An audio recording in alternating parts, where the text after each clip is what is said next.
Та бол өөрийнхөө хувь тавилан бүтээгч. За заашгүй болох ёстой зүйл бол байгалийн зам ёсны үлийг хүмүүс хувь тавилан буюу Тэнгэрийн таалал гэж нэрсдэг юм байна. За Вируканы үргэлжлүүлээд хэлжээ. Зөвхөн зөв хичээл зүтгэлээр энэхүү хүсэл шунлаас ангижирсан төлөвт хүрч чадна гэж. Тэр зөв хичээл зүтгэл гэж яг юу хэлээд байгаа юм бэ? Ихэнх хүмүүс хичээл зүтгэлийг хүчлэх, тэмцэх гэж ойлгоод байдаг. Харин болохоор ухамсарын сэргээг байдлыг хэлж байгаа юм. Хэрэг та замын хажуу суугаад бурхан намайг хүсэл шунлаас минь салгаад өгөөч гэж залбираа суугаад байх юм бол юу ч өөрчлөгдөхгүй. Зөвхөн зөв хичээл зүтгэл гэдэг нь өөрийнхөө дотоод сэтгэл рүүгээ өнгийгээд харж байна. А энэ хүсэл надад юу өгч вэ? Энэ намайг ажиргалтай болгож гин эсвэл зовоогоод байна уу гэж ажиглах тэрхүү оюуны идэвхтэй оролцох гэж байгаа юм. А хүсэл шунлаас ангижрах тэр хүсэл шунлаас ангижрах нь орхих биш. Өсөж томрох үйл явцыг хэлээд байгаа. Энэ дээр хүүхэд тоглоомд маш их хайртай байдаг. А тэр тоглоомыг булаагаад авчих юм бол хүүхэд уйлна. А гэхдээ хүүхэд өсөж томрох тусмаа тоглоомоо өөрөө аянд орхидог. Тэр үед тоглоом нь утгагүй болж хувирж байгаа. Тэр зөв хичээл зүтгэл гэдэг өөрийгөө хүчээр биш би үүнийг хүсэхгүй байна гэж хянахч биш. Харин бясалгал болон мэдлийн хүчээр ухамсараа тэлэх үйл явцаа л хэлээд. Ухамсар тэлэх үед дэлхийн ертөнц жижиг зүйл сайныг барьж чадхаа болно. Та аяндаа үл тачаах уу буюу вайрагия гэдэг төлөвч хүрдэгэ. За тэр зөв гэдэг үгийн утга нь яг юу хэлээд байгаа юм? Яагаад заавал зөв гэж тодорхойлоод байгаа юм? Учир нь буруу хичээл зүтгэл нь хүнийг илүү их эго буюу төв үзэлд аваачид хүлждэг. За зөв хичээл зүтгэл бол яг одоо цагт байхыг үндсэн 3 ийм зүйлийг дурдж байгаа. Нэгд нь болохоор одоо цагт байх, хоёрд нь үр дүнд нь үл баригдах, гуравт нь сахилга баттай байх. Тэр одоо цагт байна гэдэг нь болохоор өнгөрсөнд харамсахгүй ирээдүйд төгсөхгүй байх. Үйл байна. Харин үр дүнд нь үл баригдах гэдэг нь болохоор үүдэлтэй 100% хийгээ. Үр дүнг нь орчны ертөнцид даатгач. Гуравт нь сахилга бат гэж. Сахилга бат бол өдөр болгон бясалгал йога хийгээд мэдлэгтэй цаг гаргаа гэж. За дөрөвдөгт нь болохоор дотоод эрх чөлөө рүүгээ хүрэх зам гэж. Хүсэл шунал гэдэг бол надад энэ байхгүй бол би ажиргалгүй байна гэсэн юм дутуугийн мэдрэмжийг хэлээд байгаа юм. Дутуугийн мэдрэмж. Үүнийг бол зөв хичээл зүтгэл хийж бясалгалд гүн орох үед таны дотоод баяр бясгалан сэргдэг. Та өөрийгөө дотроосоо дүүрэн байгааг мэдрэгүүд гаднаас ямар нэгэн зүйл гортхоо болдог. Энэ л жинхэнэ хүсэл шунлаас ангижрах төлөв. Тэр вайрагия бол амьдралаас зугтах биш харин амьдралын гүнд түүний гоо үзэгслийн дунд байхдаа юунд ч өөрөө хүлэгдэхгүй, хөндөгдөхгүй, эрх чөлөөтэй байхыг хэлээд байгаа. Тэгээ Виручана бол хэлж байгаа юм. Ерөөсөө үүнээс өөр арга зам байхгүй. Хүмүүс одоо Тэнгэрийн ивэл адислал эсвэл хувь тавилан гэж тухай яриад идэг. Гэхдээ бид энэ ертөнцид бурхны бус зөвхөн махан биеийн тухайд яриад мэдрээд идэг. Бурхны тухай ойлголтыг ярихаараа зайлшгүй болох зүйл гэж одоо зайлшгүй болгосон ингээд зүйл бол зүйлийн тухай ярьдаг. Бас эсвэл бол хүмүүс яг өөрсдийнх нь хяналтаас нь гадуур болсон зэр зүйлийг бол бас бурхны тухай ойлголттой холбож ойлгодог. Мөн бас байгалийн зам ёсны үйл явдлуудыг бас эндээ хамруулдаг юм. Үндсэндээ 3 зүйл байгаа. Тэгэхээр тэр Тэнгэрийн ивэл, туйлын амар амгалан, баяр баясгалан гэл байгалийн зам ёсны үйл болон зөв хичээл зүтгэл гэдэг. Эдгээр бол ерөөсөө нэг л зүйлийг хэлээд байгаа юм байна.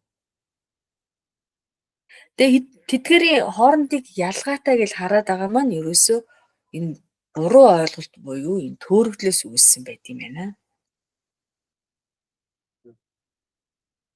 Тэгээ тэд нар бол нэг л энерги өөр нэрсэн.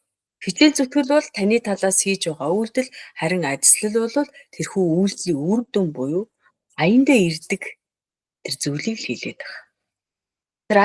Тэр үйлдлийн үр дүн өөрөө аяндаа ирдэг тэр зүйлээ хэлж байгаа. Тэгээд таны дотор хичээл ирмэлзэл төрөөд байгаа нь байгалийн зам ёсны үйл. Тэргүй хичээл зүтгэл таны амжилтанд хүрч байгаа нь Тэнгэрийн ивэл ажиллал. Багшийн ивэл ажиллал гэж ярьдаг. Энэ бүхэн нэг л урсгал дотор өрнөд байгаа тул тэдгэрийг зааглах боломжгүй. Тэгээ би гих үзэл арилах үед ялгаа арилдгийм бай. За хүн өөрийгөө би хийж гинэ гэж бодох үед хичээл зүтгэл болон ажлын хооронд зааг гараад ирдэг. Үүн нь бол чи бясалгал хийхээр сууж байгаа нь бол чиний хичээл зүтгэл харагдаад байгаа боловч бясалгах хүсэл төрж байгаа нь өөрөө ажил юм гэж тайлбарлаж байна. Та гүн бясалгалд орох үедээ би хичээж байна уу эсвэл жамаараа болоод байна уу гэдгийг ялхаа болчдөг. Тэр үед энэ гурав нэгдчихдэг. Тэгэхээр тэр зөв ойлголт гэж яриад байна. Тэр зөв ойлголт гэдэг нь болохоор төөрөгдөл гэж гэдэг нь болохоор эдгээрийг салгаад үзээд байгаа юм байна. Хэрвээ та зөвхөн хичээл зүтгэл гэвэл таны эго томорчин. Хэрвээ та зөвхөн хувь тавилан хичээх юм бол бас залхуу болчих юм. Харин багшийн хэлдгээр миний хичээл зүтгэл бол Тэнгэрийн таалал юм гэж харах төөрөгдлөөс амжирч байгаа хэрэг юм гэж. Дүгнэж хэлэхэд яг энэ хэсгийн тайлбар бол ерөөсөө таны хичээл зүтгэл бол ажил эрх совгон юм байна. Энэ хамгийн чухал хэсэг нь бош занглаа одоо яг тайлж байгаа хэсэг нь юм уу да. Тэр совггүйгээр ус урсахгүй усгүйгээр совг утгагүй. Тэгээ тиймээс энэ гур бол нэг л үнний өөр тусгалууд юм. Тэгээ үргэлжлээ тэгж дээ шүү дээ. Оюун санаа зөв хичээл зүтгэлээр юу сэтгэх нь тэр нь үржимсээ өгдөг. Тэгээд оюун санаа тэрхүү үрдэн хүрдэх үед баяр баясгалан мэдрэмжүүд төрдөг. Тэгэхээр оюун санаа бол үйлдэгч бөгөөд одоо энэ бас нэг чухал хэсэг нь болж байна. Тэгэхээр оюун санаа бол үйлдэгч гэж шүү дээ. Түүний юу сэтгэснийг байгалийн зам буюу бүтээж. Тэр оюун санаа буюу түүний одоо сэтгэснийг яадгүй гэхээр ингээ бүтээж байгаа маань болохоор энэ байгалийн зам ёсны үйлдэл гэж таарч.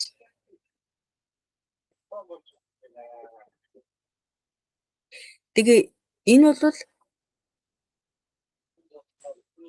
байгалийн зам бүтээж бас түүнийг илэрхийлж байдаг гэж. Оюун санаа байгалийн замын эсрэгч ажиллаж чаддаг. Тиймээс оюун санааг байгалийн замыг өдөөгч хэлж болроо.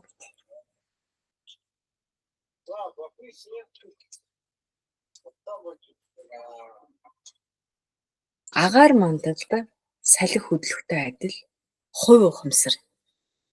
Одоо би чигээ ялгаад яриад идэг тэр бадгаалууд гэж. Энэ бол ертөнцид байгалийн зам ёсны хүрээнд хийх ёстой зүйлэл хийгээл орчих. Эдгээр энэ үйл нь амин хувиа хичээсэн эсвэл эго шинжтэй харагдаад байгаа боловч ердөөсөө байгалийн мөн чанараараа өдөөгдөж байгаа л хэрэг юм байна. Тэрээр хөдлөх эсвэл зогсох нь ердөө л гаднах илэрхийлэл бөгөөд яг уулын орой дээр модыг гахах уулын оргил өөрөө хөдөлж байгаа мэт харагдуулдагтай адилхан хурм үзэгдэл юм аа.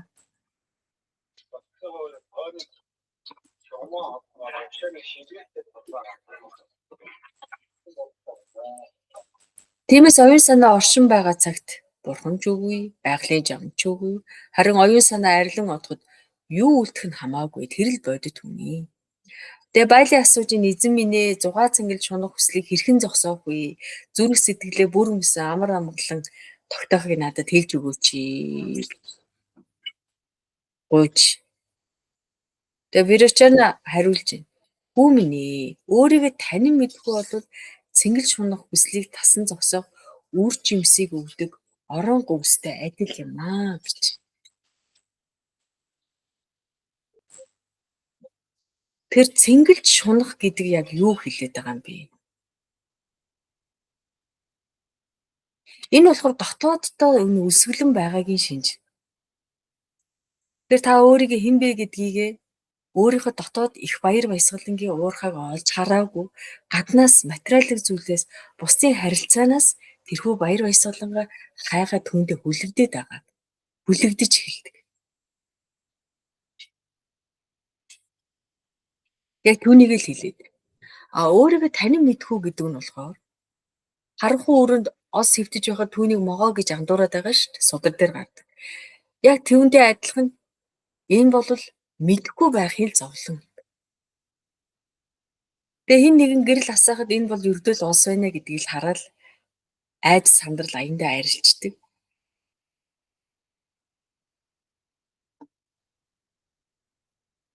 Үүний тулд ямар нэгэн айхгүй байх дасгал хийх шаардлагагүй. Зөвхөн гэрэл л хэрэгтэй юм. Үүнтэй адил та өөрийгөө махан бие нэр төр ажил алба харин хизээч үл хувирах амар амгалан цэвэр ухамсар гэдгээ таньж мэдэх үед л гадаад ертөнцийн төр зүрийн цэнгэл шунав хүснэ ос байсныг харснаар аяндаа замхардаг.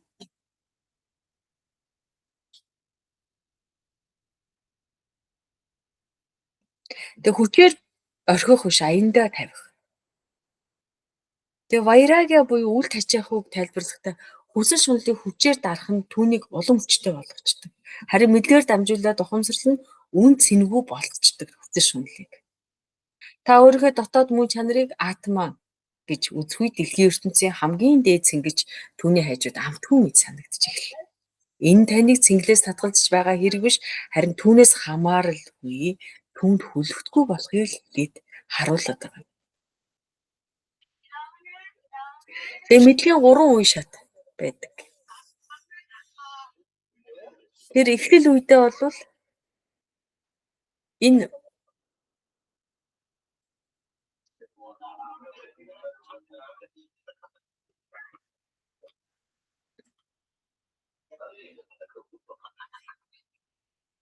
эхлэл үедээ болохоор та өөрийгөө бүрэн таниагүй байхдаа амьдралынхаа талыг буюу 4-ний 2-ыг нь амьдралын баяр баясгаланда зориулцдаг. Энэ бол яг эхлэл үедээ ярьдаг юм. Мэдлийн 3 үе шат гэдэг.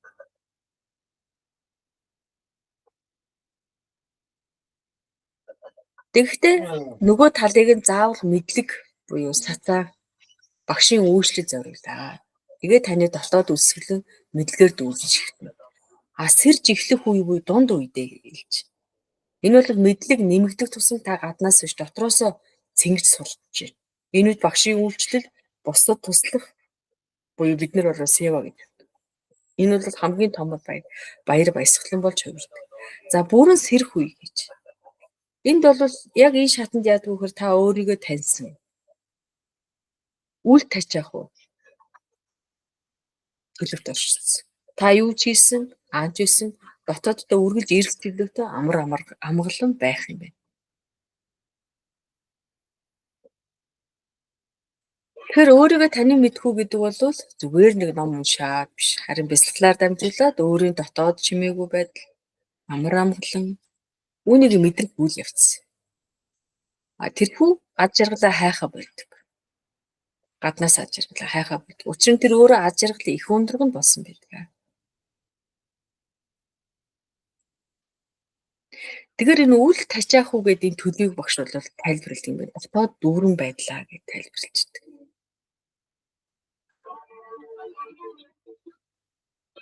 Тэр өөрийнхөө мөн чанар гэдэг тэр гэж яг юу вэ гэд. Энэ бол би бол чиний гэр, би бол чиний гэр, харин чи бол тэр гэрт амьдарч байгаа эзэн юм аа. Энэ бол жинхэнэ та, таны жинхэнэ мөн чанар. Тэр яагаад өөрлөгөө харах үе шунал арилдаг вэ гэд. Тэгэхээр шунал буюу тачаал гэж юм. Би дутуу байна. Надад ямар нэгэн зүйл дутагдаад байна гэсэн мэдрэмжээс төрдөг юм. Тэгэхээр би бол дүүрэн би бол төгс гэсэн юм мэдрэмж төрдөг. Яг жинхэнэ мөн чанараа таньсан үед.